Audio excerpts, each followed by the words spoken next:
Howdy, folks. Have you ever thought about taking your camera out with you to shoot some street and felt too nervous to approach people? Well, you have come to the right place because today we're talking street photography, image competitions, and more right after this.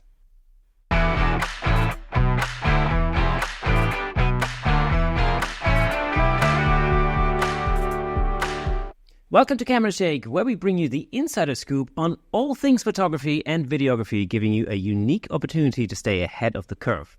As always, I'm your host, Kirsten Nuts, and before we get into it, I've got one thing to ask of you. And I've been asking this every week for a good few weeks, because I've noticed that over 65% of our viewers on YouTube and listeners on audio are not actually subscribed to this channel, which is clearly criminal. So, come on, people. You can really help me out by hitting that subscribe button. It'll help me get even more amazing guests on the show. It's just one click. That's all it takes. Just go do it. Click that thing. All right? Thank you so much. Now, without further ado, let's give it up for today's special guest, commercial portrait photographer, street photography aficionado, image judge, filmmaker, and fellow podcaster, Ross Grieve. Ross, man, how's it going? Hi. Very good, mate. Very good to be here, Kirsten. Thanks for having me. Yeah, thank you so much for coming on the show. We've been trying to make it happen for a little while, but it's finally happening. Yeah, it's super awesome. Time lucky. Yeah, internet issues in southwest Wales. So, I just went hardwired in the end. I went old school and it's working fine. Yeah, people don't. Yeah, that's cool. Exactly. Yeah, people don't usually realize, I think, how much goes into putting these episodes together, and it's not only all the preparation and everything. It's actually just the simplest thing, like making literally an internet connection, because obviously we're in different parts of the UK. Yes. I'm on Welsh time and you're on English time, so there's a vast difference there. But yeah, it's just those simple little things like lag, like you say, which it's all view enjoyment and stuff like that. So it just makes it more pleasant. There's nothing worse like watching a film or something and the lips don't sync. I've mentioned it in the intro. We're going to talk street photography today because that's one of the things you do very, very, very well. And also, as I was thinking about it a couple of days ago, I thought, we haven't actually talked about street photography for a good little while on this podcast. So it's a really great opportunity to catch up and talk street with somebody who really knows what they're doing. Let's get straight into what is your general approach to street photography, because you come at it from a portrait photographer's perspective. Yeah, well, the way I got into street photography in the first place, I sort of years ago lost my sort of mojo, and I wanted inspiration. So I started going to London and going to art galleries, looking at portraits and stuff like that, because I have a portrait studio. And then we sort of thought, okay, I'm seeing all these people around London, and London life fascinated me. So I started observing, taking photos, and that got me absolutely hooked into street photography. And from then I sort of created my own style. And I think being a photographer of any sort of genre, most genres, they love, people watching. You love sitting down, having a coffee, watching people. It's as simple as that. And then I thought, if you take photos in the same position every day, 365 days a year with street photography, that photo is going to be different every day. And there's not many places, or you can do that up at landscape photography side, but there's not many places you can do that, because if everything's artificially lit, you've got control. We've got absolutely no control over street photography. I think so that's part of the excitement. And yeah, maybe it really is, because it's, as you say, it's in a studio, we've got ultimate control. And in a sense, that's what a lot of time that's what photographers strive for when they're learning how to use lights. It's about getting that control. There's very different types of street photography. There'll be some people who will go out and they will get in people's faces, which is not the sort of thing I like to do. There is some images which I do take and I will engage with people, but there was a documentary a few years ago, and there was a guy running around outside Harrods with a flash and running into people's faces. I just couldn't do that. I couldn't be that person, because I want to hear people's stories as well, which is part of the beauty about street photography, because you can engage with people, find out their story, and then you talk to people about the image that you've taken and their interpretation without knowing the story is completely different. And that's quite cool as well. And then you explain the story behind it, and you share that person's story, and, you're kind of a historian at the same time as well, as we are with photographers. But I don't know, street photography is just, it's such a good training ground, and it's a really healthy, therapeutic way to sort of go out and shoot for yourself. But then if it works out, and people like your stuff, then that's a massive bonus as well. That's why I always feel it's this thing where, if you do, like, let's say portrait photography or headshot photography or whatever, or wedding photography, even if that's the day job and you do it day in, day out, 50 whatever weeks a year, then street photography can really be something where, you can actually just do something for yourself. It's very therapeutic, as you say. You can just go out there, and you can do it anywhere. You don't even need a capital city or something. Yeah, you don't. And that's actually a really good example, because, I live near Tenby and Pembrokeshire. And then if I go into a city, all my senses are electrified, I'm just so excited about what I'm seeing. And then I think when people come from the city, they'll see where I live completely different. So there's aspect to it, photograph your own backyard before you leave home, sort of thing. And that's really hard to do. But yeah, you can go into a small village and you can just meet locals into a pub and just get some amazing portraits from, I don't know, you can find sort of more community-based stuff if you're in a smaller town where you can in a city. And the attitude of people is different as well. It's a great training ground as well, because it's, I mentioned it in the intro, I think one of the hardest obstacles or hurdles for people often is it's exactly that, approaching people, getting close to people. I think a lot of the time, when I've spoken to people who are thinking or considering street photography, that's like the main hurdle. And then when you see people trying some street photography for the first time, it's usually that, standing by the street corner with a long lens, out of the way, like taking pictures of people far away. What is your approach? What is your approach when it comes to approaching people, random people in the street, strangers? It's really, really complicated. I go up to someone and I'll say hello. That's pretty. Say hello, and because I've got it, do you mind if I take your photo? And I'll explain I'm a street photographer. I just want to take your photo, and of course I'll send you a copy as well. And I think I've had a handful of people say no, and that's cool, no problem at all. But majority of people I know, and especially who are vulnerable as well, say homeless people, I will always go up to them and speak to them. Apart from one, which was in Japan, and I had a go with him, and I was told not to speak to this person. So having, when you travel, find out local knowledge and stuff. But normally I'll just go up to people, hello, how are you? My name's Ross Grieve. I'm a street photographer. Do you mind if I take your photo? And I'll take the photo and I'll show them on the back, and they're quite happy, and we sort of part company and go separate ways. But you meet some really interesting people just by saying hello. And, I did a talk at the Society's convention this year about how to approach people and how I approach people in my street photography. And the feedback afterwards was a lot of people are now more confident that they could go up and just approach people, because if someone comes up to you, says hello, it makes you smile. And if they say, oh, I find you really interesting, can I take your photo? That makes them, feel good about themselves. So, and in today's world where it's all about selfies and filters as well, and you want to take a genuine photo, I think it's a hell of a compliment to someone as well. Well, this was actually something I was going to ask you. Like, after the initial hello, do you give them a reason as to why you approach them? Like, for instance, you say something like, I find you really interesting, or something like that. Is that something you follow up immediately after the initial hello?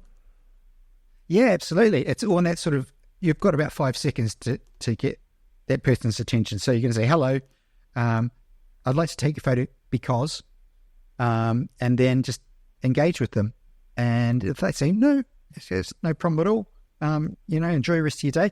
I do also use an app on my phone for model releases, because, and I will say, do you mind signing a model release? I will print a copy for you, and I will send this to you as well. And that also goes down very well. Sometimes they may just want a digital copy, which I'm fine with, and I'll email that to them. But having an app on my phone, which means I can then sell it commercially, whereas otherwise I can only use it in an editorial sense. There is one photo which I've got, which I took before I asked someone, and it's such a powerful image, and I've never found the guy. And that was like about 7-8 years ago. The hunt goes on, but I've been asked to sell it. I've actually got a collector in France and a collector in Ireland, which happened over lockdown of my street photography, and one of them wanted to buy that, and I said, no, I can't. Sorry, I can't sell that to you because I haven't got a moral release in that sort of, my moral compass doesn't allow me to do that.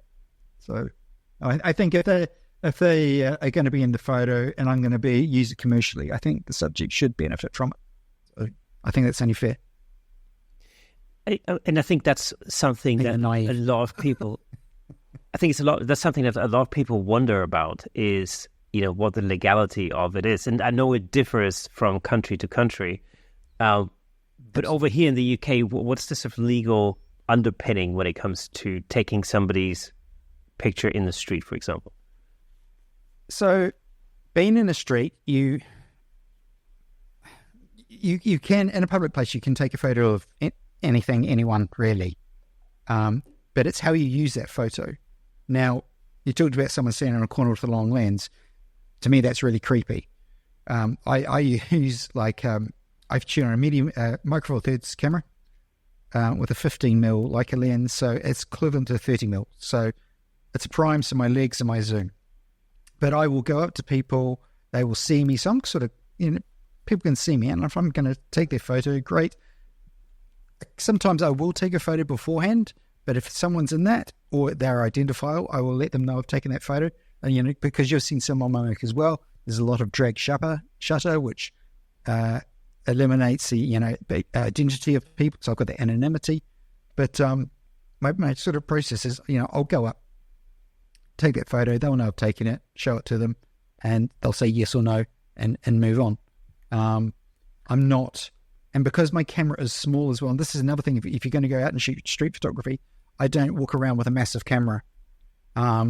I've just got a Lumix GX9, nice little handheld, and that's all I shoot on. It's quite small. I've gone out with a large camera, and I actually felt quite intimidated.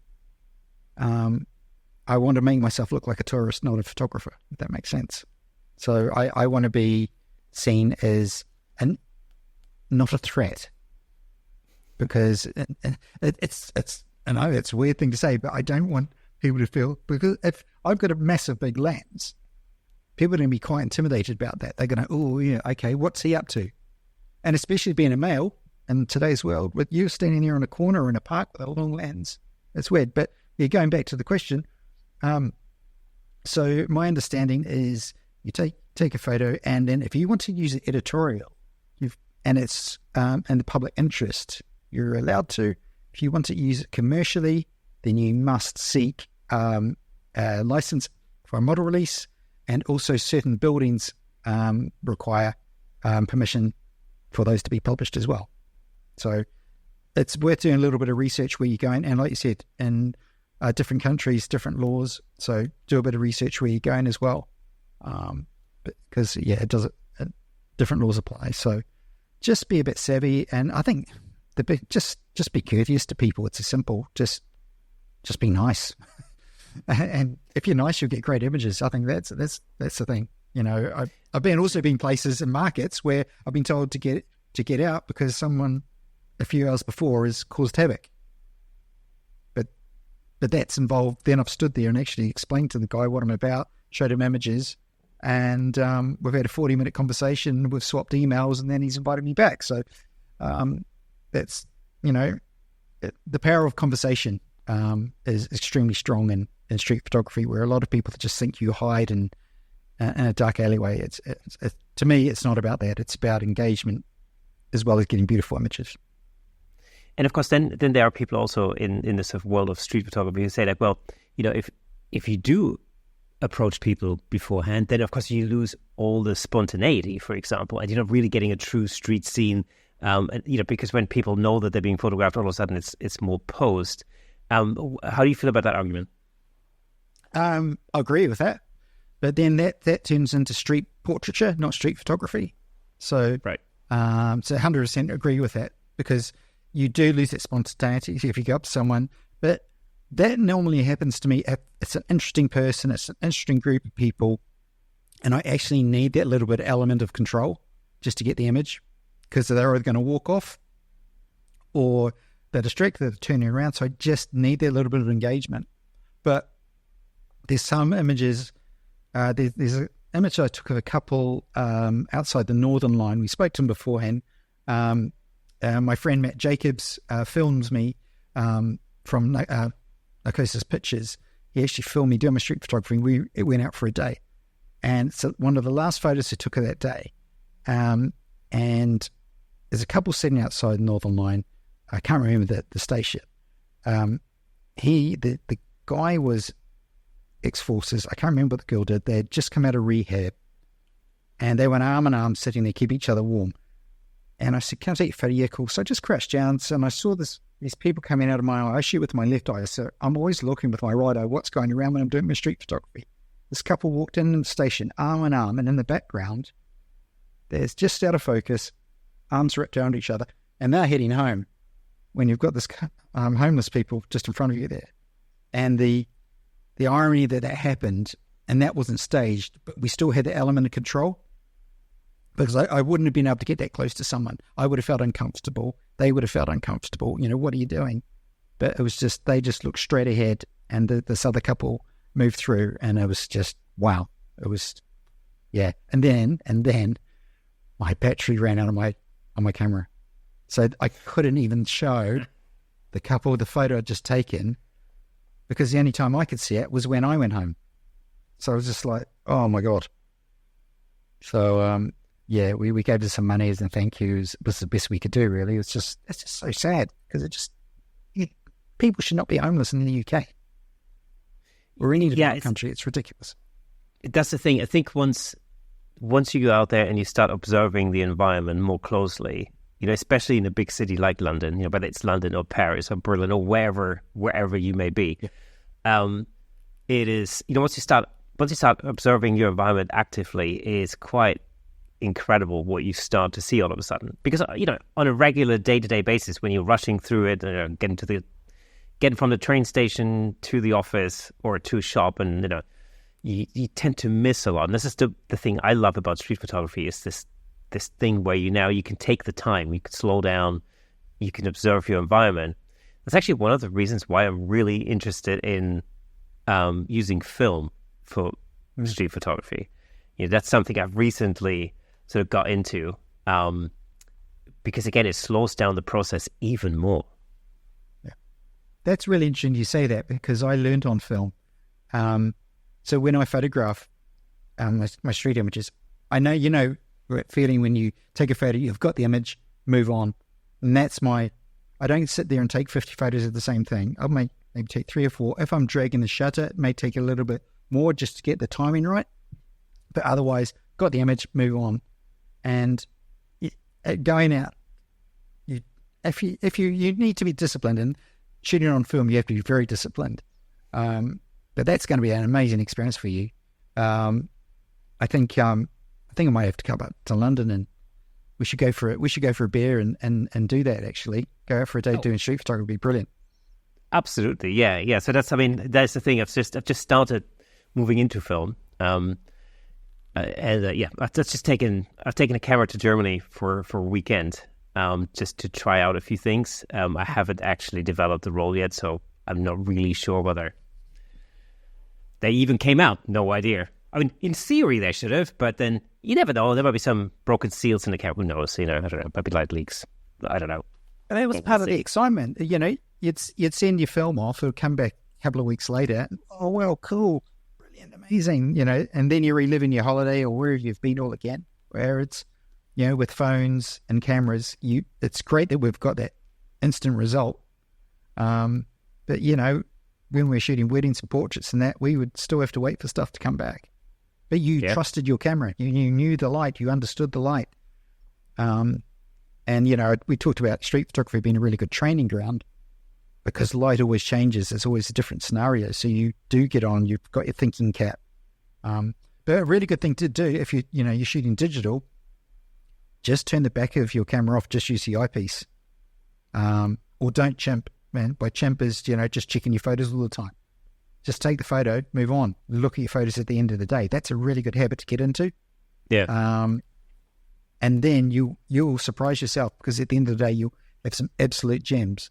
And I've actually been out a day in London. I stayed up for 4 days, and one day I went out shooting, and I did not press the shutter once because I didn't see anything that said, I want to photograph that. But the photo is always there. You've just got to be able to see it. So yeah, and you can also, I think you can push your own sort of senses and your own abilities really quite well with street photography because you can limit yourself. You can impose limitations on yourself. Like you could go out with a fixed lens camera, for example, or you could say like, okay, even if you're shooting digital, I'm going to set my camera to black and white. I'm just going to use a black and white color profile on a Fuji, for example, and that is what I'm going to do today. Or I remember going out with a 14 to 24 one time. And, I'm just going to shoot super wide. That's all I got. And I came back with some really interesting, awesome images on the underground, for example, on the platforms, where you wouldn't necessarily shoot that super wide. But because that was the limitation I put on myself, I forced myself to think differently, to see things differently, and, to take myself out of my comfort zone. And then that really, resulted in images that which is very different from what I would have ordinarily come back with if I'd taken the standard, 50 mil or 24 to 70 or 35 mil or whatever, So that's what I find really quite attractive is just to limit yourself in some way. And it is like you say, we keep being on about it at training ground. You go out and try something new, and you do that, and you go, well, I can use this doing my portraiture or weddings or whatever I want to shoot, and I could apply that because I've gone out there. I understand the technology, I understand the imagery that's going to come back, and then you've just created a whole new style for yourself. And I think that's really valuable, whether you're just doing it as a hobby or you're doing it as a business. You're offering your customers or your friends or your family something different, ain't you? So it's and the only thing it costs you is your time, transport, but it's the equivalent of someone going down to the park kicking a football around. That's a photographer's version of going out and having fun. And I just love it. I'm just so passionate about it. I you just see something different every time. And the times I've actually been out and thought, God, I wish I had the camera. And then I've got my phone and I'm thinking, but I don't want to shoot it on my phone because I know that it's not, I can get great images on my phone, but it's not what I want to photograph it on. I feel much more comfortable photographing on that camera I use for my street photography. Or that could be the limitation you put on yourself, on that day. Like, I only want to create imagery on my phone, and I want to edit it on my phone, using Lightroom Mobile or whatever. And that's just how I want to do it. I just want to see what I can create just with that. That could be a thing. The other thing, of course, no matter where you live, like let's take, okay, I'm in London. You're in Wales, so you're not too far from London, really. A city like that, it doesn't really matter what the weather conditions are, because a city like that will look different, no matter whether it's, it'll look different on a rainy day, it'll look different on a sunny day. In the summer, London is very different in the summer from the way it looks in the winter, for example. Fall or autumn for us Brits. That's, again, it's a completely different vibe. When it's windy, it's very different. There's always an opportunity. There's really hardly ever a reason not to go out and shoot, which is beautiful. There's always an opportunity. Yeah, here's a bit of a mad thing. I always think street photography looks better when it's raining, because it just adds that shine to the footpath. You get reflections. You get the huddled up people with umbrellas or whatever. I don't know. There's just, it's just an element of that I think it just adds another level to street photography, because also if you're prepared to go out on that, because a lot of people are not, then you're already, a next level up, so to speak. You're getting imagery, you're making images that other people can't be bothered to. So I think that's a good strength as well. Hey, let me just jump in real quick to tell you about the amazing sponsor of this episode, Platypod. Platypod offers innovative camera support systems designed to unleash your creativity. With their stable, versatile, and portable solutions, you can capture stunning shots like never before. And I'm not just saying that. As the host of the Camera Shake podcast, I can personally vouch for Platypod's incredible products. They've become an integral part of the show. In fact, I'm surrounded by various Platypod products holding up lights, cameras, microphones, and so on. It's really helped to transform the way I make the show and the way I shoot at home, in the studio, and on location. But don't just take my word for it. Explore Platypod's website at www.platypod.com to discover their range of products, including the Platypod Extreme, Platypod tripod heads, and the brand new handle, of course. Make sure to follow Platypod on Instagram and Facebook at Platypod Tripods for exclusive updates, tips, and giveaways. By choosing Platypod, you're not only investing in your photography, but you're also supporting the Camera Shake Photography Podcast. Thanks again to Platypod, our amazing sponsor. Platypod, where innovation never sleeps. Yeah, those are the best moments when they're not planned, I think, as well. You can just go ahead and get the most beautiful imagery. But, another thing I bang on about street photography as well, and people laugh at me, is you have to drink a lot of coffee, fluids, and you need to eat a lot of cake for nutrition. Oh, and sugar levels, you do. So it's a win-win.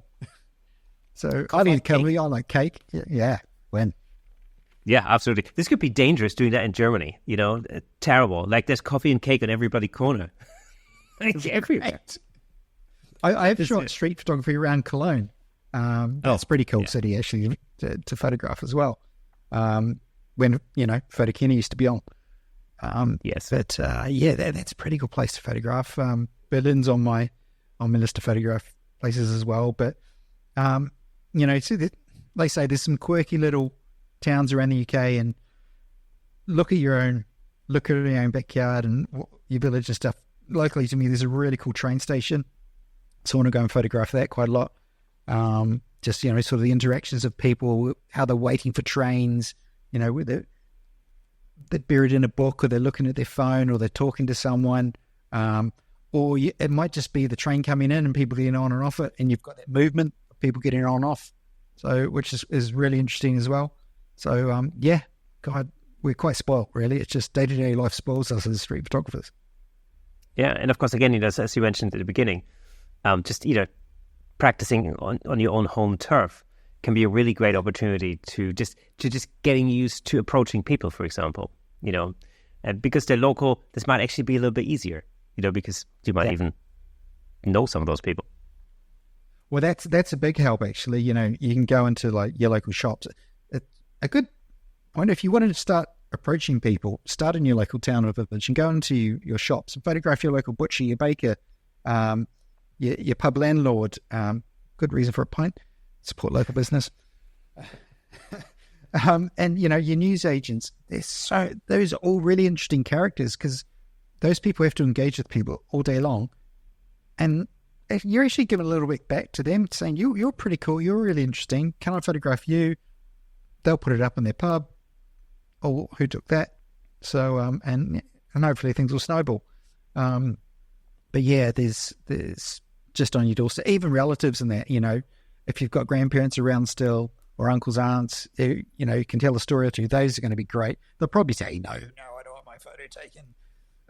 So actually relatives are the hardest to get a photo of, because they on a personal level, they know you, so they'll be upfront with you. You just have to be persistent.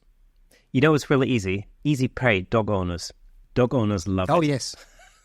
Yes. Easy. I do. Yes, one of those. I've got a whippet, she's got. She's not a whip. She's not a dog. She's a whippet. As we keep saying, she thinks she's a cat. But right. But dog owners, easy game. There's horse owners. Yeah.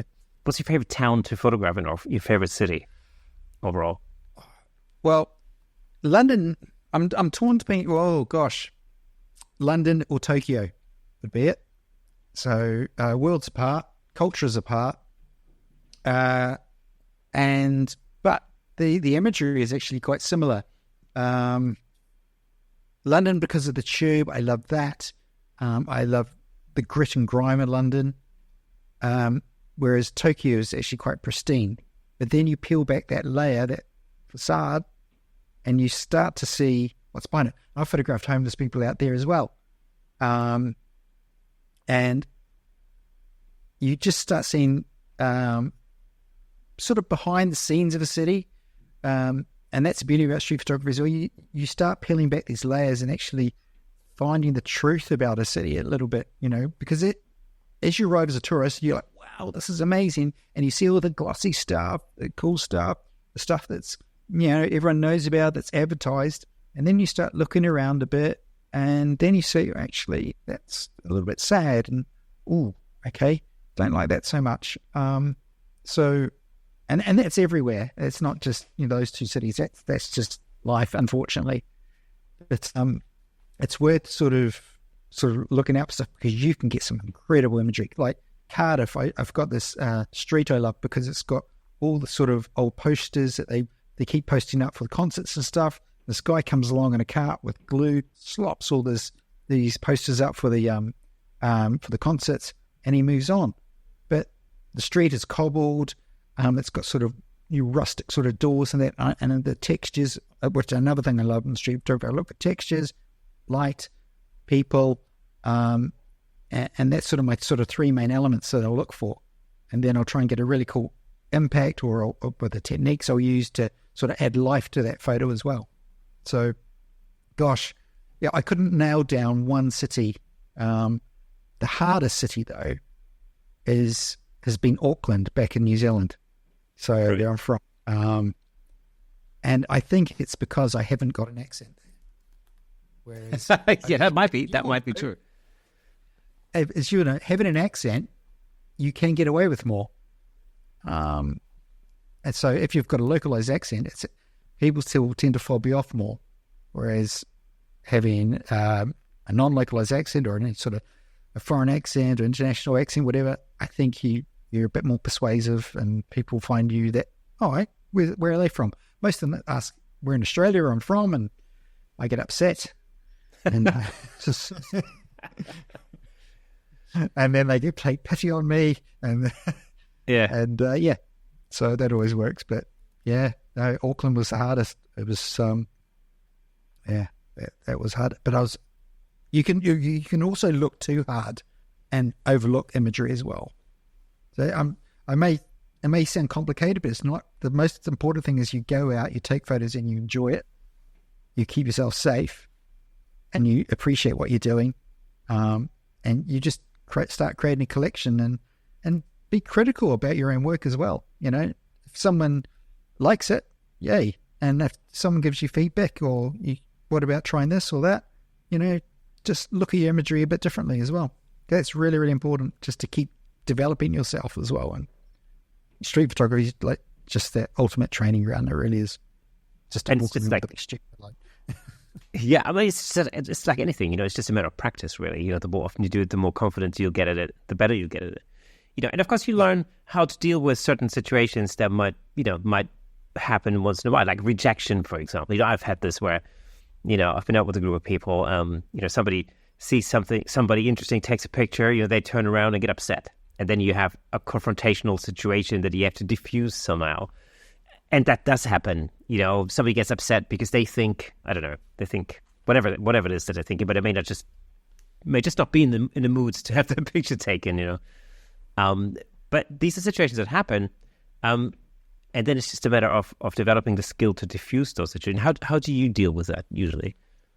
Well, I've got a story about it. I've got a story about that exact situation. So I was in London. I went to a market, and now remember, market's private property as well. So I went to the management office, and said, "Look, I'd like to take some photo street photography. This is what I want to do. I want to publish them as well. Do you mind if I take images?" And they went, "That's amazing. We really like that. It helps promote the market. Go and see John in the middle of the market. He sort of runs the market with all the stallholders and that. and he'll direct you and show you around. I went, amazing, thank you. So tootled off, found John, and he was talking to a couple of people, and his assistant was sort of beside him, and I was chatting to her, and the light was coming through the market ceiling. It was amazing light. It was sort of a winter day, but the light was just fantastic. So I sort of took this opportunity, hit the camera down low, just squeezed a couple of frames off, and he just whipped his neck around and went, what the hell are you doing? Oh my God. I had to go and change my pants. But he went, I got such a fright, and I just went, I'm really, really sorry. And he sort of finished talking to those people. Lasers came out of his eyes. And he was just like, what do you think you're doing? Taking a photo of me without asking. And I just knew I was wrong. I'd completely misjudged the situation. I'd sort of taken what the management office had said, well, you're free to go. But I hadn't spoken to this guy. I hadn't appreciated his level and how things wanted to be done. So this is the guy I got talking to for 40 minutes. And then I explained, I thought, well, now I can either run away and with my tail between the legs, or I can stand here and just explain what it was about and apologize to the guy, because at least he deserves that. So I stood there and I apologized to him, and he made me delete the photos. So I deleted the photos in front of him, and they were stunning. And I'm just thinking, you idiot. And then someone actually said, well, you could recover those later. And I think, I'm not even going to try. But then we swapped emails, and then he said, look, basically what happened last week, someone came in here, ran around taking photos, and they really upset the stallholders. So that upsets me. I apologized for my reaction. I said, no. I said, mate, to be fair, I should have waited for you. And he said, look, next time you're up, because obviously we haven't got time now, next time you're here, come and see me, and I will take you around all the stalls, and we'll get the best imagery you can. I was like, thank you. So he wrote me a really nice email, and I went back to the office and explained what had happened, and they went, oh, I'm really sorry. I said, no, it's cool. So out of that, we're actually talking about maybe publishing a book together, whether that happens or not, because this was like sort of before lockdown and things had changed, but I really like sort of pay them the attention due, really, because I thought that was really cool how we engaged, and that's that communication level again, to talking to someone, just admitting fault as well, because I was wrong. Just because I've got a camera doesn't mean I should take that photo, and so interesting enough, if I hadn't taken the photo, what would the outcome have been? Would we have just been shown around, or would we have been so engaging and more interesting? So I'm a strong believer things happen for a reason, and I think, I came out of that particular situation to get any imagery that I wanted that day, but I can go back and get some absolutely amazing stuff. So I'm just going to pick my moment and do it. Yeah, and you've built another relationship there as well. That's the other absolutely thing, Yeah, I've got a similar story. Like years ago. Yeah. Sorry, years ago, I shot a Ferrari with its owner. Okay, and so my idea was basically, I could post that car in its natural habitat. Like, it's a luxury car, so you could put that in front of, I don't know, luxurious looking entrance to a hotel or something. I mean, you could do that. It's been done a million times before. You could put it into an urban environment. That's also been done a million times before. So I kind of thought, well, I'm going to just look for some juxtaposition. So my idea was like, I'm going to put it in the woods. I'm going to roll this thing into a forest, and that's where we're going to do this, right? So I found this little forest. We found a little kind of clearing type of thing, which was just off of a little parking lot right in the middle of the forest. And we thought, oh, that's ideal because there's nobody around. And also we can drive out to the parking lot, and we can literally push that Ferrari into the woods, okay, and shoot it there. Car, squirrel, all of that. I don't know why I thought it was a good idea. Anyway, so we were doing this, I was setting up lights and the whole shebang. There were a couple of people involved. And, it was a lot more elaborate than it had to be honest. So we were happily shooting away, and then the forest ranger showed up, and he's like, what do you think you're doing? Do you have permission? And of course, I hadn't really thought about the fact that I may potentially need any kind of permission. Because to me, it was just like, I don't know, looked like a public forest. Turned out it wasn't a public forest. It was actually the land that wasn't public. So through the initial confrontation, we get chatting, and and he goes like, and he started asking questions like, oh, that's a cool car, what are you doing, blah blah. And it's like, oh, we're doing this, and he goes like, look, here's a number, here's my card, like any press related issues, any and then he explained they often have film crews in this area. Of course, they use that area for filming. There's he's the main PR press contact. Just give me a call. Happy to do it, but we gonna have to go through the official channels because there are things involved like insurances and this and that and the other. They just need to know what's going on in their woods, obviously. And so from then on, I've been in email contact with him several times, just about different things. Again, that could have quite easily turned into some nasty confrontation, where you think like, oh, I'm going to stand my ground and argue, in which case nobody wins. You talk to someone, tell them what you're doing, and just be upfront, honest, and transparent. And I tell you what, it opens a lot of doors. It's crazy. I think most photographers have got some sort of story where they'll cringe and wish they hadn't done it, but then they reflect on it and go, actually, I'm glad that happened. That's happened for a reason, Yeah. How do you process your images? Like, what's your procedure in terms of editing? So my editing, most of my black and whites most of my photos are black and white. So my procedure is pretty much through Lightroom. I create my own presets, and I just have a look that I like, and I like a proper black and white, which will go from white through all the tones to black. And I've sort of experimented with paper. I don't sell digital copies unless I will give a digital copy to a subject as part of the agreement, but otherwise I don't sell digital copies. It's only prints I will sell. I think with a print, you look at it every day. There's prints in the background there. You look at prints every day, you'll see it's different every day, whereas we don't look at the same picture on our phone every day. Some people may argue that because they'll say, oh, my phone screensavers, I look at that every day. But you will get up, you'll see a photo on the wall, you will look at that every day. Maybe in the lounge, you'll just ponder on it. And street photography is fantastic for that because it's got so much going on. You'll see something different every day, and I think you really appreciate it. This is just like some of the gallery which I have on my website, which has got a collection. I think that's actually my fellowship, which I did in street photography this year, and I'm incredibly proud of it. Actually, there was some images in there which I did differently. Like looking through glass. I don't really do a lot of that, but there was just some things happened, with luck. I employ you to sort of go and have a little look, but getting reflections and stuff, looking through glass. This guy here is reflected on the glass. He's on the outside. He's actually on the inside. It's worth a little look, and just sort of experiment with speed, and drag that shutter to get sort of results like this. You may have seen this a little bit. This is a Netflix image, which actually looks really good in color. There's sort of a couple of looks I did all my panel was black and white because I needed that sort of, they need to sit together. 20 images need to sit together.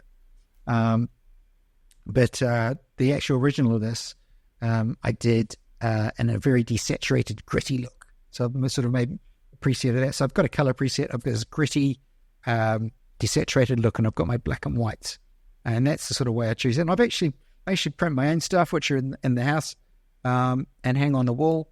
And you start to appreciate your own work a bit more as well. There's just something about seeing your own work, and even when a client will send you a photo of your work in their house on their wall, and I still get a massive buzz out of that because, they're appreciating what you do. So I think that's the fun of being a photographer as well. Whatever. I mean, that's the ultimate compliment I always think as a photographer. If somebody else puts your work on their wall and, and looks at that every day, that's,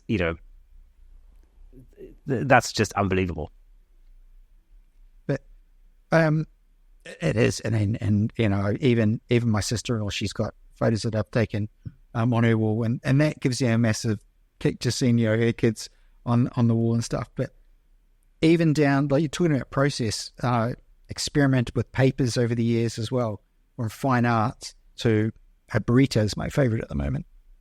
It's a beautiful sort of sheen to it, silvery sort of look to it.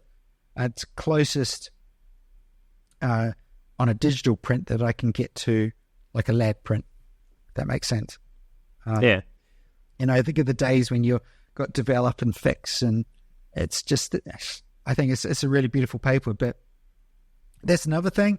Your style will look differently. Like fine art paper is more, will absorb the ink more, so the blacks are going to be heavier. So if you can't use the same preset necessarily on for different papers, because if you're using deep black, that's going to be rare. You're going to lose the detail in the shadows. So be mindful of that. Whereas like on a burrito, you will show the shadows because it's not as absorbent as a fine art paper. So, that's another way to go down. Just be happy with how your work looks, and also be inspired by others. And don't be afraid to ask questions. Guys still ask questions. Don't copy. Just take inspiration off people and say, "Oh, what paper do you use?" Or what's your process? And then just, I can use a little bit of that to achieve this look on my work. And I think that if you can do that and that approach, you still stay an individual photographer. You're not mimicking someone. And I think that's where the creativity spawns from as well. And you mentioned earlier you created some images as part of your fellowship. Just explain to our listeners and viewers what that actually is. What does it mean, doing a fellowship? So a fellowship is like a qualification. So the Societies of Photographers, they have a licentiate, an associateship, and a fellowship. Fellowship is the highest accolade you can get. And to get this, you have to submit 20 images, and 5 fellows will judge that panel. 16 of those images must be of fellowship quality. So if you get 15, it's a fail. So this was I got my fellowship January this year, and this was the second time going for it. The first time I went for it, obviously failed, but the feedback I got from that was so invaluable, and I took on board a lot of that. I actually changed the paper I printed stuff on. I changed images. I went and shot fresh stuff. I used imagery that had never been seen, and then when people judge your images, and then you get that feedback, I'll say it floors you, but it's that whole educational process. You're pushing yourself to put really good images in front of people, and see what they think, because I'm so critical of my own work. And like I said before, don't be critical of your work, but I am very critical. And I think that's what keeps me striving to do better, because I always think, oh, that's a good picture, but it could be better. And like someone's asked me what my favorite picture is, and I don't know, because it changes every day, and I'll find another one. But yeah, going through that fellowship process or qualification process, a lot of people think it's a waste of time, it's a waste of money, because obviously you got to print your stuff, you got the time to shoot it, and it's an investment in your business, it's an investment in your photography development as well, because you learn so much. And you look at your images completely different after going through that process. So from coming out of, getting a fellowship, I'm going through a judging process. Well, now I am actually judging people. And again, I look at that image is so different, and that has improved my photography, tenfold. And I've been shooting for like about 30 years, which is, I'm 53 this year, which is scary, and it's shooting for almost 30 years, from bungee jumpers to triathlons to portraits and that's how I started. My career started photographing bungee jumpers in New Zealand. And so I got pretty quick at photographing people, but back on film, and then watching the technology change, going through everything. But yeah, things like that when they come about, and you go through that process from licentiate to associate to fellowship. It really is an amazing experience, and I would encourage anyone to do it. Stressful, but worth it. Yeah, worth it, definitely. So how do you get into that? Like, so let's say you're interested in, putting yourself through that challenge. What's the way in? Do you start with image competitions, maybe the camera club, or how do you get started with that? Well, camera clubs are good, and most local places will have camera clubs. So, say there's the societies, there's the Royal Society of Photography, RPS as well, Royal Photographic Society. They have a similar system as well. But basically, you'll become a member of that, say the societies. And then if you want to be a qualified member, that's when you would submit and say, I want to go and do my licentiate or associateship. You can't just straight on and off the bat and do a fellowship. It would have to be, an exceptional panel, but basically encourage you to go through that process. They'll offer you a mentor, which will help you look at your images and choose the right ones. And then basically go through that process. So it's a learning process for you as well. It's not just, your photos aren't very good, try again. The whole thing is about education and learning and techniques and learning of fellow photographers as well, because we're sort of talking the same language, but they don't stamp their authority on you. They will guide you, and there is a difference. There is a difference being told what to do and being guided to what to do, because when you're guided to do, then that gets your influence and you get to make the decisions, and that is the difference. And so with societies, £10 a month, and then you've got the convention, which is great, but you obviously pay if you want to see speakers and stuff. But you go to the photography show, and you'll see places like that, the RPS, Royal Photographic Society, and you'll see the societies there as well. So it's worth approaching them, or just have a look at what they do. And like I say, even camera clubs are a really good start. And the knowledge base at camera clubs is really, really good. I'm actually at a camera club tomorrow night. I'm judging a camera club's competition tomorrow night for them. So that'll be exciting, because they're always a good bunch up in Llanelli. So they're always welcome up there. And of course, we're talking about British photographic societies. There'll be similar institutions wherever you live. I know in the US there's a whole bunch of those. Yeah. The US is mine's just gone completely blank. New Zealand, Australia, like across the world, absolutely. It's not hard to find out. Just look for photographic bodies or associations or whatever, and you're on your way. Your local camera club will probably know, but Google's your friend. That's it. Does it always involve prints, or is that a choice, or how does that work? Not always. The societies, they do a monthly competition, digital competition, and that is judged digitally. And then they also do a 20x16 print competition each year as well, which obviously your digital has got to be bang on, and obviously your print has got to be bang on. A print competition, and I've had this before, it looked great on screen, but the print wasn't good enough. And I learned that lesson one year, because I would have actually won a competition if the print was good enough. And it was just the smallest flaw. But some people shoot for competition, and some people I don't. I just go, well, this is what I've shot. Is that good enough? Put it in, because that's just the way it works. Well, some people I want to shoot for competition. I want to win that, so I'll actually go out and shoot for it. Like weddings or portraits and stuff. But no, it's a cool process again, and that comes with learning as well, because when you see other people's entrance and what they've shot, you get inspired by that as well. and you're thinking, and I know because I was runner-up this year in the documentary. So becoming a finalist, because this is an international competition as well, there's print competitions, 20 by 16 competition. And I was runner-up, and I saw his image hanging, and I'm thinking, that's going to win. It was just so clean, so simple. And it did. It won. And so, yeah. But then again, I go away and I go, okay, that was quite cool how they've achieved that image.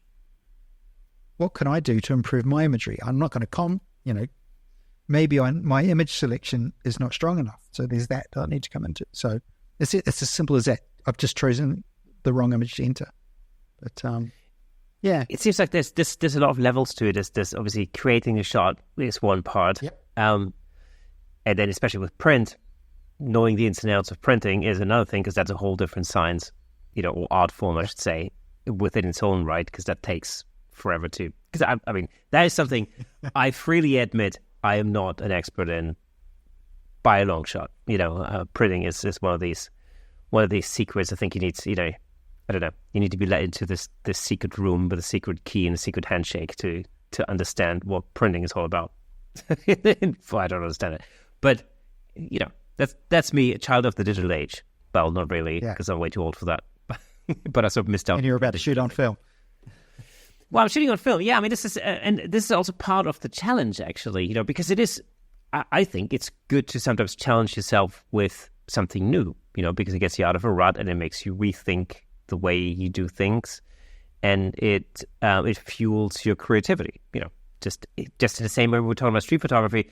If that's something you've never done before, well, this might just be the time to give that a shot, because it will stretch your creative muscle in a different way. I mean, it's like going to the gym, doing the same exercise in the same way, using the same weights or the same machine every day isn't really going to give you the best result. It's about attacking the same muscle in different ways. Sometimes use cables, sometimes use free weights, sometimes use a machine, and all these things combined will give you that result that you're after. And it's the same thing with the creative muscle, in my view. You get it stretched out in different ways sometimes. And for me, really slowing down shooting on film, which is really not something... Weirdly, I grew up with that, but I rebelled against that at the time. So... That's really interesting, because when I was shooting on film and digital came out, I was really reluctant to change, and I really, really held back. So for about 2 or 3 years, no, I'm going to shoot on film. And then I made the change and embraced that. And then when new technology came out, and I really got into like 4K photography as well, and 6K photography, so just shooting in video and pulling stills off that. Because then you're just benefiting from a really high frame rate. You're shooting at 30 frames a second. So yeah, I completely get that. That's you go through that whole muscle memory, but I got too comfortable, and I wasn't prepared to learn it. Then I suddenly learned, actually, you need to learn new skills. Yeah, and then you need to retrain those muscles. And that's my mindset now, is like open mind. What? Because I've become a bit of a sponge for knowledge and stuff, and I love tech and things like that. So I'm a complete sponge for knowledge now. Yeah, and I find it fascinating to look at like older technology, for example. I just go like, they did this. How? Like, what is that thing? Like, how does that even work? Like, for a good example is, I just recently got an older film camera, a twin lens thing with a crank, an old Mamiya C330, which I've grown to love. The whole mechanical process in it is beautiful, but what a learning curve. I had to figure out how to use that damn thing in the first place. It's like, I mean, there's lots of little things, like, okay, loading the film was not that hard. That was pretty self-explanatory. But like things like, like, okay, so now I've shot the last frame. What happens now? Like, is that, like, have I actually wound up the film? What's going to happen if I open the hatch? Am I going to ruin everything? It's just this thing you just don't know, And I managed to get hold of some old instruction manuals, like from the 60s or something. But they're not really that extensive, if you know what I mean. There's a lot of questions you have even after that. You just go, I still don't know how this works. And you just have to experiment, and that's where I'm at the moment. It's the experimental phase, where I'm thinking, I think I did the right things. But because I don't have a screen on the back of it, I can't check it immediately. I don't know. I just don't know at that point. Yeah, no, it's like, like I said before, you know your camera. So you've got that muscle memory. Oh, I'll look at that. I'll just tweak that to that because I know that's going to come out like that. Yes, it does. As like lights as well. Excuse me. You'll set everything up. You'll just touch dial in and without even thinking. And then someone will ask you, what was the setting on that? I don't know, it's 3.3, I think. Or whatever that's going to shoot at. Oh, how did you shoot that? Oh, I just did this and this. Yeah. Why did you put it there? Because then you go, because that's what I do. And then you actually have to sit down and actually break down what you do because it's just so automatic for you. And the funny thing is that when you're first getting into photography, that's sort of the dream, where you think, okay, one day I'm going to be so good, I could just do it intuitively. I don't really have to think about it anymore. It becomes an extension of my body.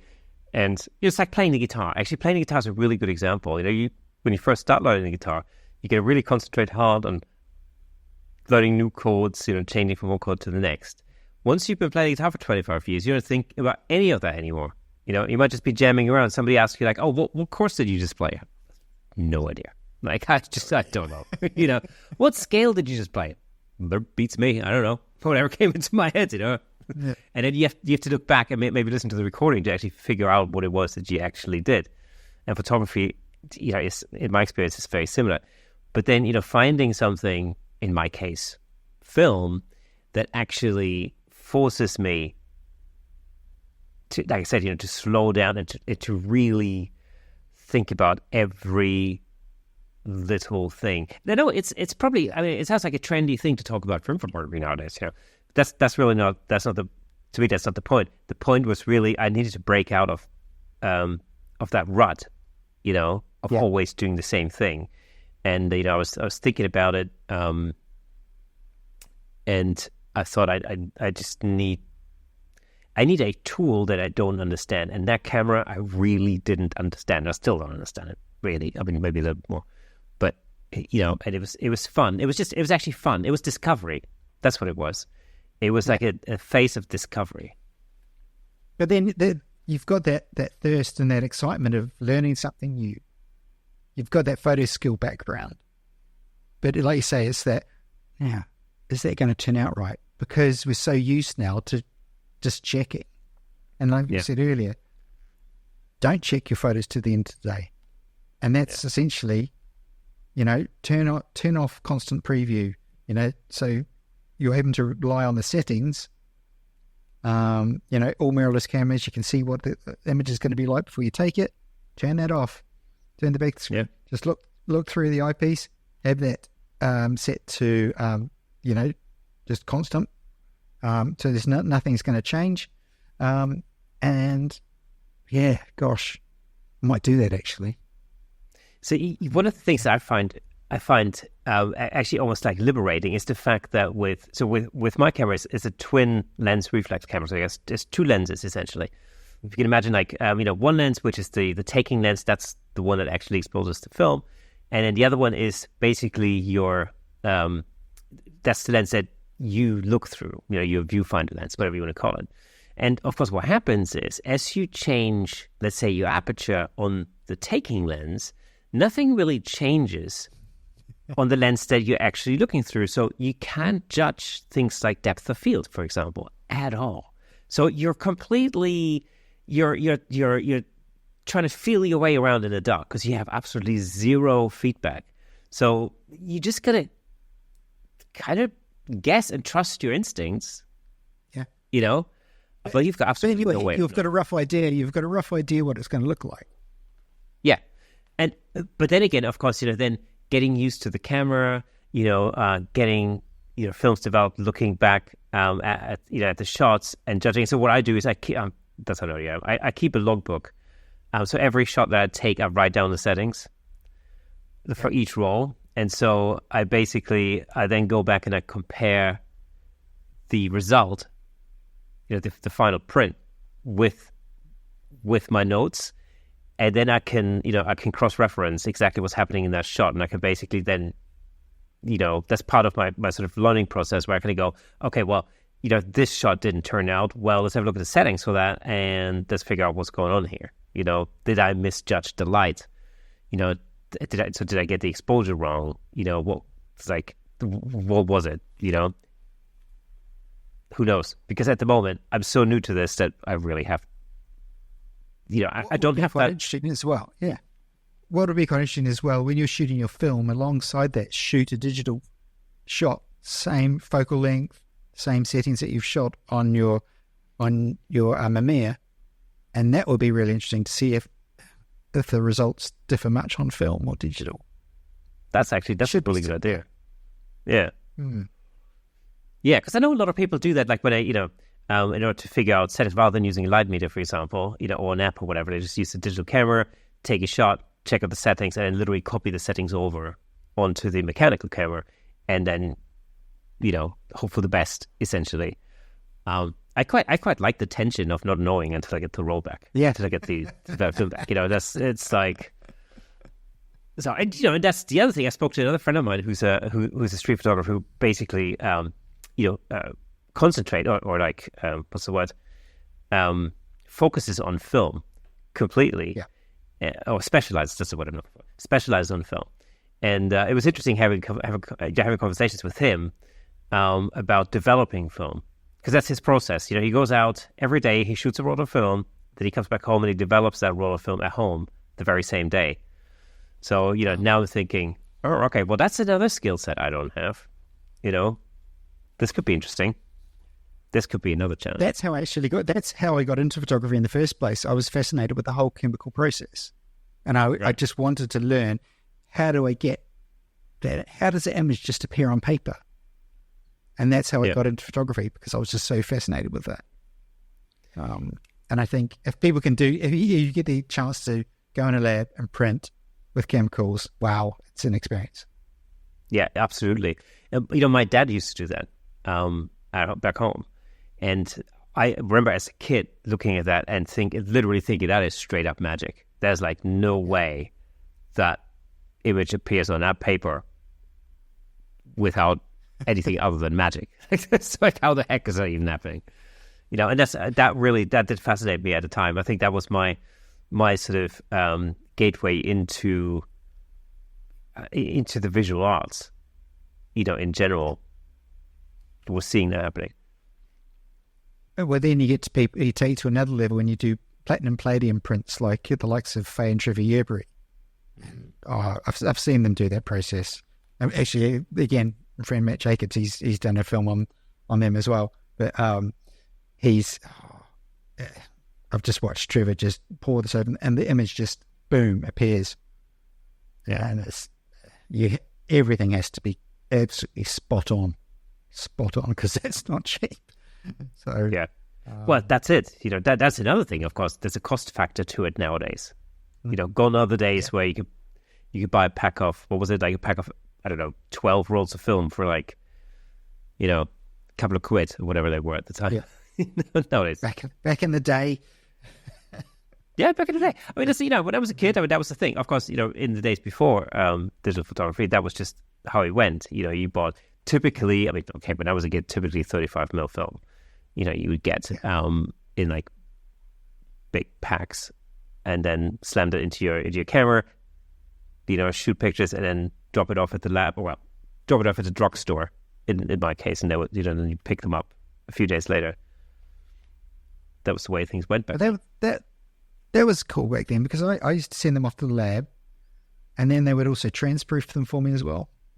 So transproofing is making your negatives into slides, and yes. And that's how I presented my photos to my customers, with a twin lens projector. So it was a twin lens Rolly projector, and it obviously would fade between the two. Right. So it looked a really nice way to present. And then obviously the digital era came out, and that made life a lot easier. But yeah, that was quite cool. Yeah, just that you get into the groove of, you know what to expect, and occasionally some stuff would come back and you go, oh no. But like weddings and portraits and stuff like that, they would always come back because you had learnt, and that's just the way things were. And if you got in with like a good lab, and someone who knew how you photographed as well, they would know how to treat your images and how to treat your negatives and how to print for you as well. Whereas now, did you shoot weddings on film? I shot weddings on film, yeah. So I'd shoot on Neopan 1600, nice black and white film, rated at 800 ISO, and that'll be processed at 800 ISO. And I'd also shoot on MPH 400, maybe with a couple of rolls of Provia 400 through my Mamiya 645, and process that through color chemicals. Provia is a slide film, so a transparency film, but you get really cool colors coming out with the Provia, just really funky stuff. And you just print that to skin tones. But yeah, nice to shoot weddings on film as well. And because you would budget for how many films you would use, and on a 35mm, if you could squeeze 37 shots out of a 36 roll, you were happy. Yeah, just getting that extra one. And you'd have to time it. It's speeches going on, or how much? Oh, right, I've got 30, so I've only got 6 or 7 shots out. Oh, I'm going to have to change film before I start the speeches now. So there's that sort of mentality as well. So, yeah. Now that was the other thing. It was check. Yeah. All we have to do now is check our batteries, and, because the cards are big enough, they're going to last all day. So, but yeah, that was cool. That was a good experience, and that helped my printing. And definitely that's why when I go out now, I'll shoot and I'll move on once I've got the shot, just because of that film experience. And that muscle memory, you're going back to, you've got the shot and, it's in your head, move on. There's no point staying there, taking the shot over and over and over again. In fact, I actually second shot for a friend a couple of weeks ago. And I was really conscious about the amount of photos I shot for him. I was like, well, was it enough? Sort of thing. And he said, no, fine, bang on. So that was good.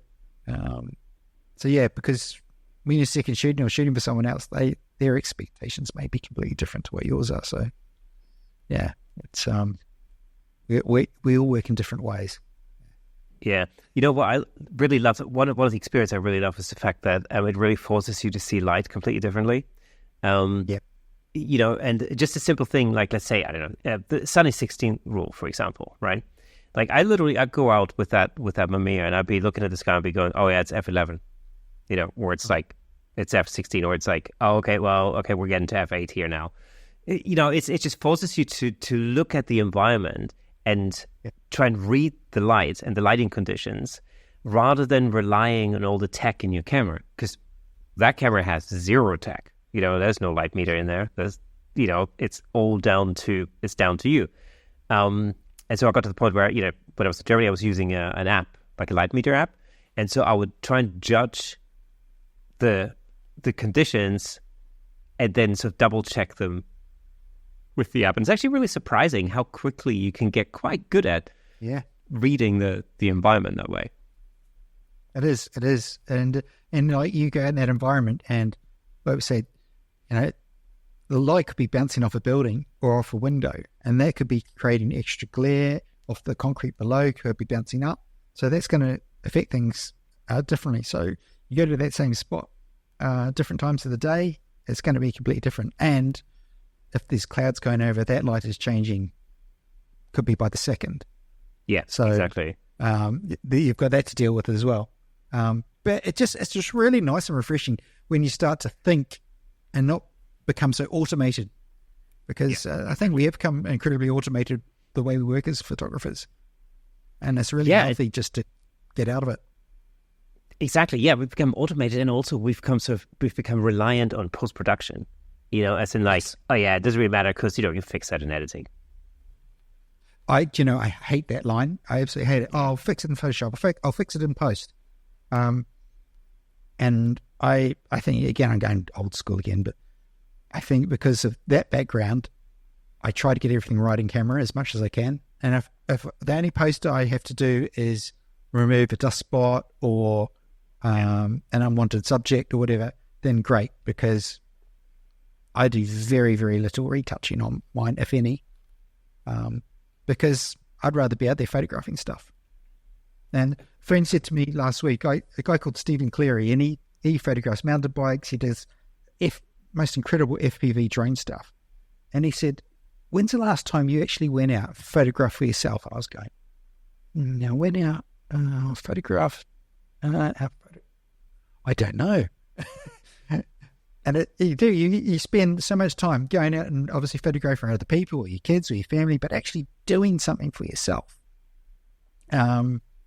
is incredibly liberating. And I'm going to go out because I love doing time lapse as well. It's a guilty pleasure I do. Love doing. So I'm going to go out and do some of that. And I want to do some more localized street photography based on what we've talked about tonight. So yeah, I think that's a massive positive of the shoot for yourself before anyone else. Yeah. Yeah. It's a really good example as well for something that's different. Time lapsing is a really fun thing to do. It is. And it's different. It's different. I had to do a time lapse thing. I was doing an instructional video on making time lapses on your iPhone for Platypod not too long ago, and so it forced me to figure out how to do it and then go out into town and actually find some interesting things to actually time lapse. And that in itself was a super fun day. I actually went out twice. I went out with my youngest daughter, and she was like my little co-producer, director, person. As we found a few spots in central London. And the second time I went out, I found this place called 120 Fenchurch Street, which for wherever you are, if you're listening or watching and you're planning to come to London, I highly recommend that. It's a great place. It's a roof terrace that's absolutely free.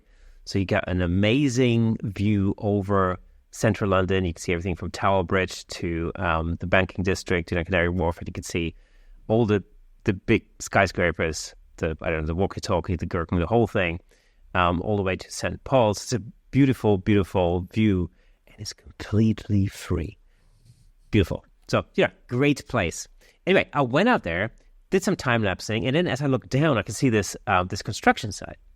And of course, when you're looking down into a construction site, you can see all these little minions running around in their hard hats, like little ants, going about their little construction business, and then you've got, diggers driving around and all of this, all of that hustle, bustle, kerfuffle that's going on inside of a construction site, but you can see it from above, which is a very unusual perspective, unusual angle. And that was a perfect thing to time lapse. And it's like a cartoon, that thing. So that time lapse was funny. You put some slapstick music underneath. Beautiful. And it's that perspective that makes it interesting as well. But I think I get quite sucked into reels and that on Facebook or Instagram or time lapse stuff as well, and I go on YouTube as well, and I just get lost in it. It's from how some people actually do it to the efforts have gone to do it as well. Some stuff insane, but cities are great for it. But then again, oh gosh, right down the street again. But people go out and they'll photograph, the Milky Way, and that looks incredible. So no, it's just very, again, therapeutic. Again, just doing something for myself. And then occasionally putting it out there. So, I was looking through stuff the other day. It's incredible the amount of content I've actually got that I haven't actually put out there because I have shot it for myself. I don't think there's anything wrong with it. I think it's quite good if you want to keep stuff that you can just keep self. Everything you shoot doesn't have to be seen online. Exactly. Shooting. Yeah, exactly. I mean, not every image you take has to end up on Facebook or Instagram or something. I mean, some people, some of my friends, they'll tell you, when they wake up, when they have their coffee, when they brush their teeth, and I tend to switch off a little bit. Yeah, this is what I've had for dinner today. God. Yes, not that again. But yeah, no, it's really. That's a really good thing to get into. So yeah, we're incredibly lucky, the industry we work in and live in, I think, as photographers, or even filmmakers now, as photographers are becoming as well. So I think we're incredibly lucky, incredibly spoiled. And it's not an easy industry.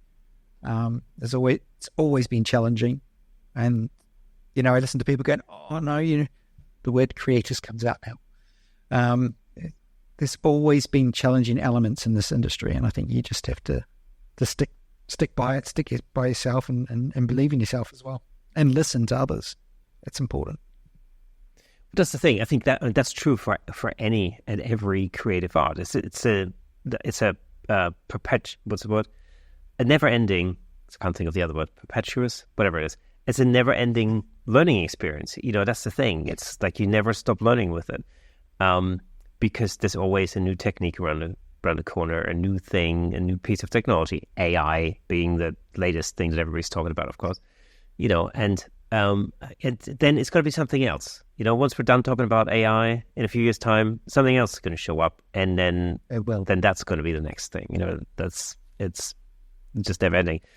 But of course, you always have a choice. I mean, especially, I think you don't even necessarily have to look at it as a business, even from a creative perspective. Like, everybody's got a choice. If you want to shoot on film, go ahead and do that. If you want to shoot get great results straight out of camera, and you don't want to use Photoshop, that's also fine. Just go ahead and do that if that's your thing. Why not? There's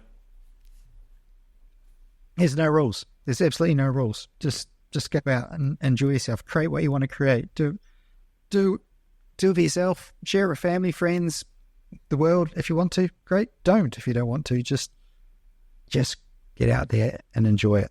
And I think, like you say, that's the whole thing behind being in the art industry or creative industry. Yeah, we can sort of create what we like and enjoy it whatever way we want to. Gosh, we're lucky, aren't we? I know, right? I know. This is the thing. Like, sometimes I feel like I have to justify the fact that I really enjoy my job. I really like my job. It's not really it doesn't feel like work. I actually really like doing it. Well, I mean, I think the last few years have been incredibly testing for anyone in this industry, and I know for myself personally, it has been really testing. So I've adapted massively, and my sort of business is still sort of, I think, and speaking to other people I know, still feeling the effects of COVID. And I think anyone who would say it never affected them, I think they're being a bit dishonest for themselves. But yeah, and that's just the way it is. There's always something, and we sort of have to grin and bear it, trudge on through it, and we always come out the other side. Somehow we always do. Yeah, I mean, absolutely. And things like COVID, although initially, and of course it's because as humans we are change adverse all the time. Change represents danger.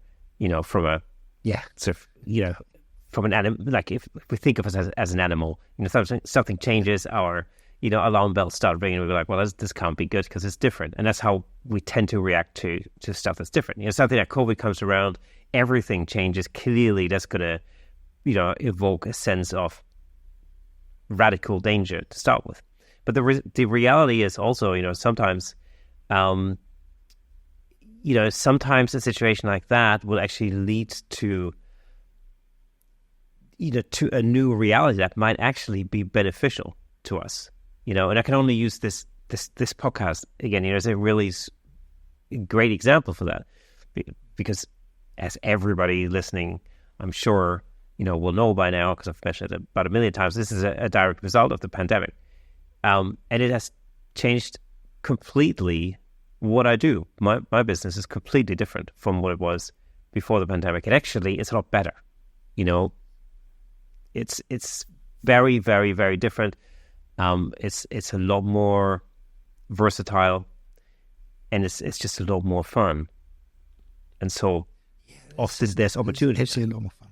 Yeah, it's a lot more fun because we do live in a different world now, and we deal with it pretty blooming well.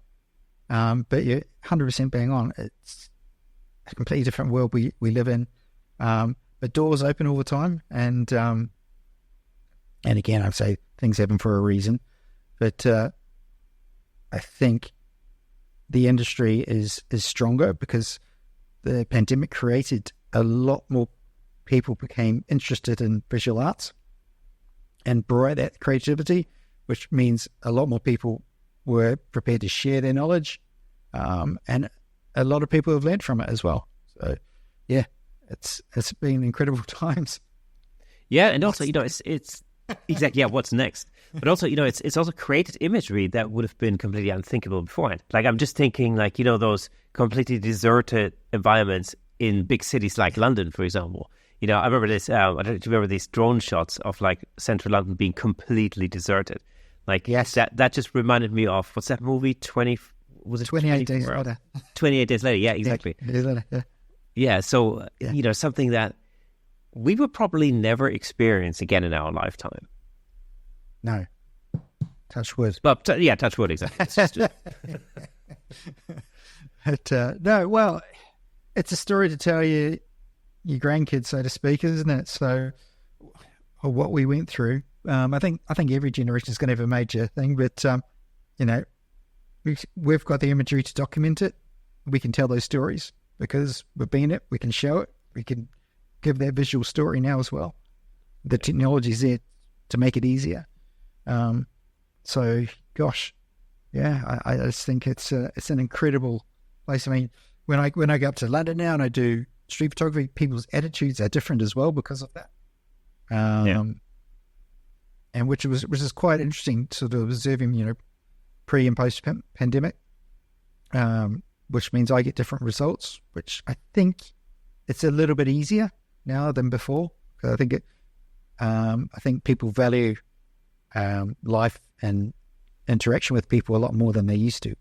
Oh, that's really interesting, actually. Yeah. So that isolation is sort of made people more sort of susceptible to engagement, to conversation and stuff. Yeah, because I think it's easy, isn't it? Right, exactly. And it's easy to say I hate people, which I always say that. It's sort of half a joke, half true. I always like, I hate people. I like working on my own because I hate people.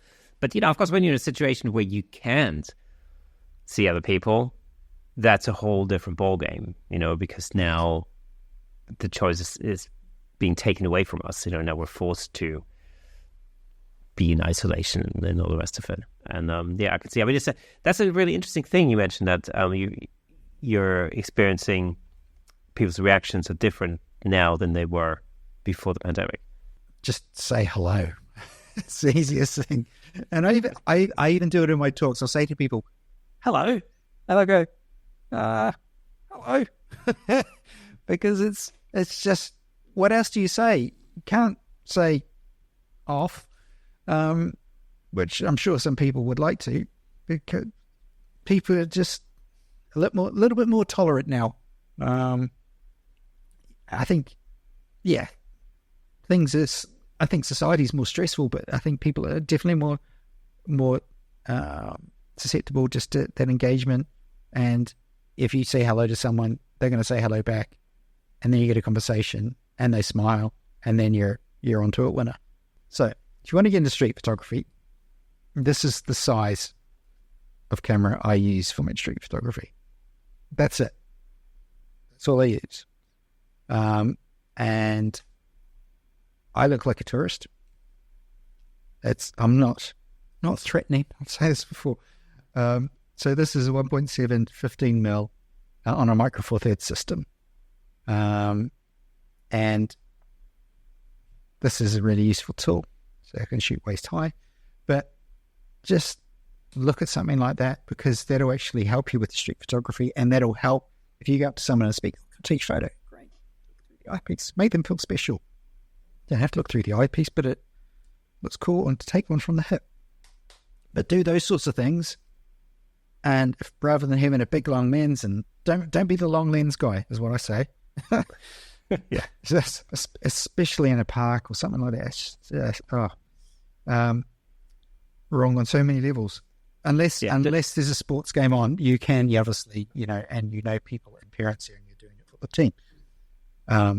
But just, you can, like you said, you went out the other day and you shot really, really wide. You know, you're with a prime lens, just think of your legs as the zoom.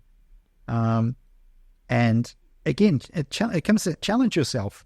Go out with one lens and you don't need anything else. You need this in your phone. You can edit on the fly while you're having your coffee and cake. So it's really is a win-win. And just that rule of engagement, just be pleasant and just start by saying hello. And you know, it doesn't matter where you are in the world, you know, it'll get a smile. And definitely don't be the long lens guy next to a children's playground. That's definitely not cool. No, it's not cool, and you'll be frog marched off, I'm sure. How has your street photography evolved over the years, do you say? So over the years, so I like I said before, I'll just get the photo and move on. I probably look more for like sort of isolating people, or isolating a subject more rather than if it's a busy scene, I want a bit of movement. When I started out, I would photograph people and they would be static. Right. Now I want to involve movement into it.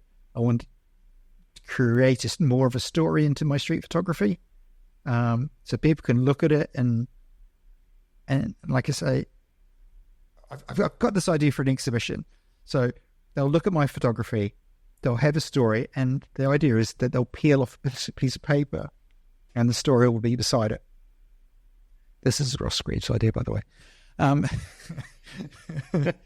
So the idea, but they can read and see if their story is, because I really want to have an exhibition of my street photography, and they'll read the story and see if they're right or not. And I'm trying to figure out the sort of benefit they'll get from that. But I think it's just sort of, or they'll scan a QR code and they can take that story away with them, something like that. But yeah, my style's developed into that drag-in shutter storytelling image now, rather than just a static photo.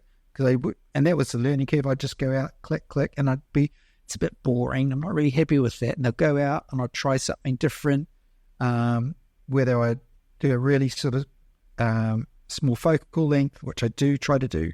But then if it's like in a station and I want to have quite a slow shutter, then I've got to open that up. So, and I always shoot handheld, or, you know, I don't take a tripod with me as well.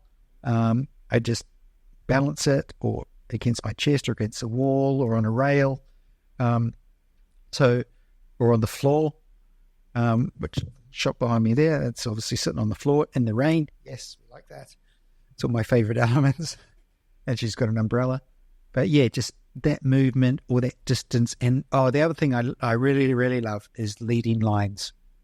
I love leading lines into a photo. And just if it's subtle enough that people actually don't know they're leading lines and they're just drawn into it. And if that happens, then I'm a really happy person.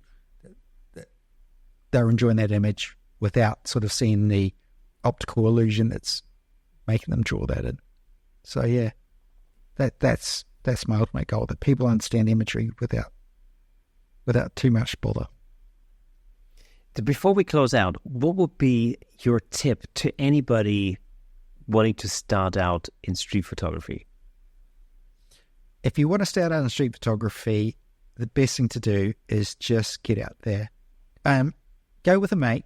You don't need a bunch of you, or even just go on your own. If you enjoy it in company, go out daylight, and just start observing people. Go to a cafe, it's great.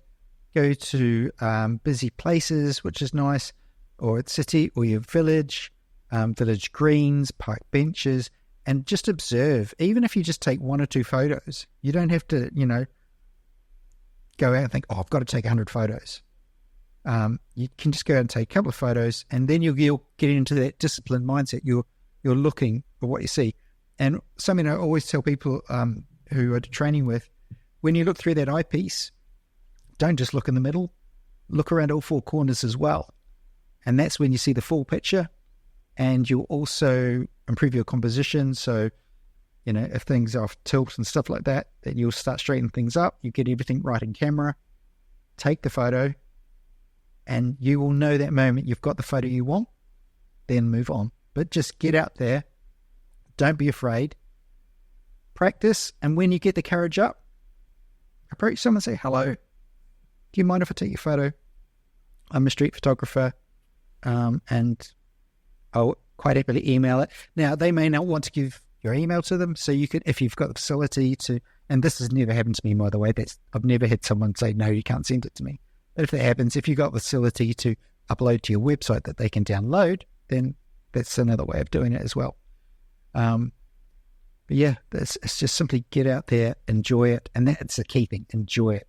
But if you want to go to sort of places that may not be as, savory, or make sure you've got someone with you. Just think about your safety, because that is the world we live in today.